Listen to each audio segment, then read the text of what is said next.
Good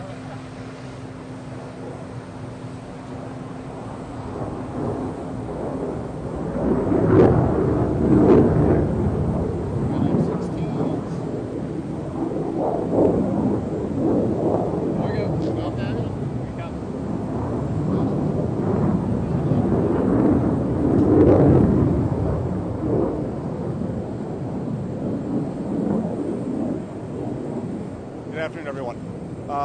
We are heading back to the Middle East, heading to Israel, heading to Jordan, with three principal goals in mind. First, to talk to the Israeli government about the ongoing campaign against the Hamas terrorist organization. As we've said from the start, Israel has not only the right but the obligation to defend itself and also to take steps to try to make sure that this never happens again.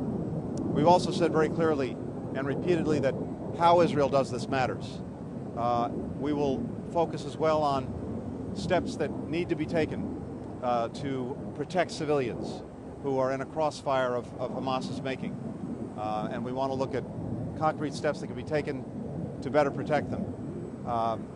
We've seen in recent days Palestinian civilians continuing to bear the brunt of this action, and it's important that the United States is committed to making sure everything possible is done to protect civilians. At the same time, we're determined that this conflict not spread, and we'll be talking to both the Israeli government and partners in the region about what all of us are doing to prevent that from happening.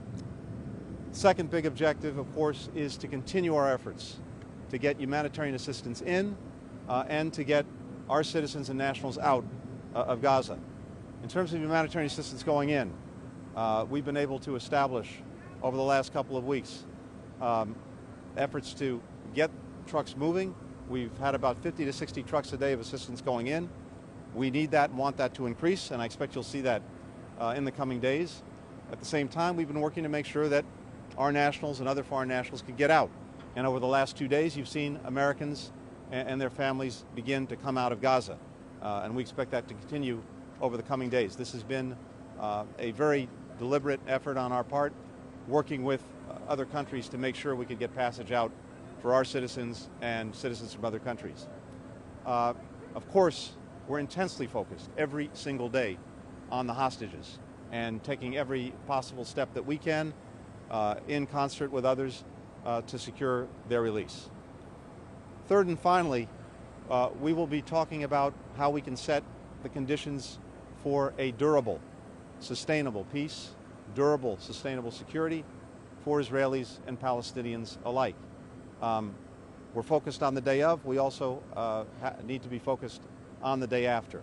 And so in conversations that we'll be having through the course of this weekend, I expect you'll see a focus there, and particularly how we can get over time to two states for two peoples, which in our judgment remains the best guarantor and maybe the only guarantor of a secure Jewish and democratic Israel and Palestinians with the state that they're entitled to. So these will be the things that we're focused on. These are challenging times. These are intensely difficult issues. But I am convinced that American diplomacy can make a difference in moving everyone to a better place. That's what we'll be working to do. I have to take questions. Thank you, Mr. Secretary. Do you assess that Israel has shown restraint up to this point in their offensive in Gaza? And what are the concrete steps you'll be pushing them on? And are you confident that you'll actually be able to get them to make any movement on this, given the maximalist positions we've seen from Israeli officials? Well, as we've said, and it's important, Israel has the right and the obligation to defend itself, and again, to try to make sure that what happened never happens again.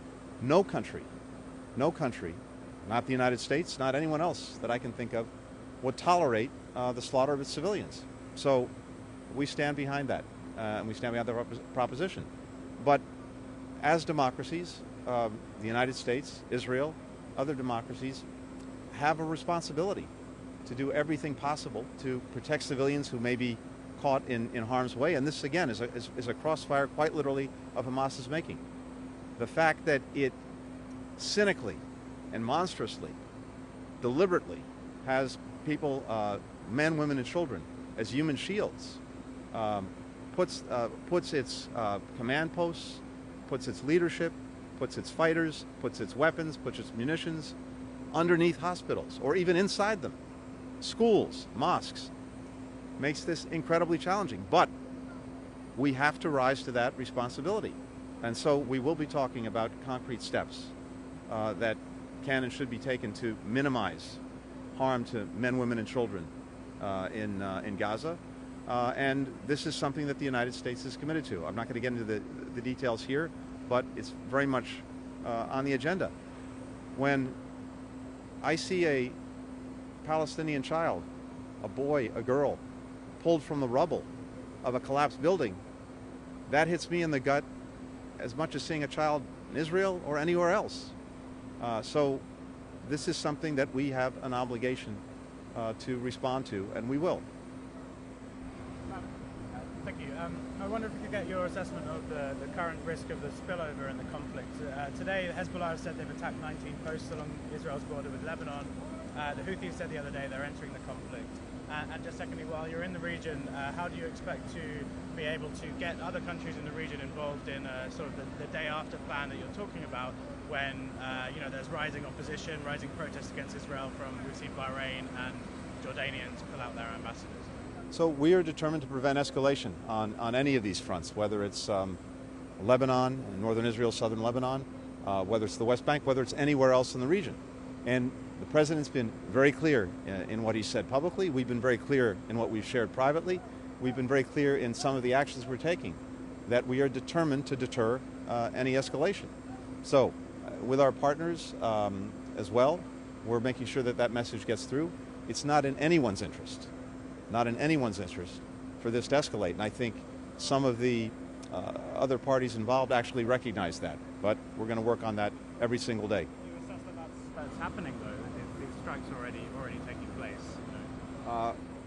What we've seen so far are discrete attacks. We've responded as necessary, including on our forces who are in the region in Syria and Iraq, to prevent the resurgence of ISIL, which also should be in everyone's interest. And you saw the actions that we took in response to that. But as I said, we're determined to prevent escalation, to prevent the spread of this conflict, and we're taking the necessary steps to try to make sure that that happens. With regard to what comes next, again, I think understandably, people are very focused on the day of, not just the day after. But we do have to have conversations now about how we can best set the conditions for a durable, sustainable peace, durable, sustainable security for Israelis and Palestinians alike. So I expect that those are conversations that we'll have an opportunity to pursue over the next couple of days. But this is a long-term effort, but we have to make sure that we're focused on it now. Thanks. Thank you all. Thanks, everyone. Thank you. Can someone send me? Yeah, got it.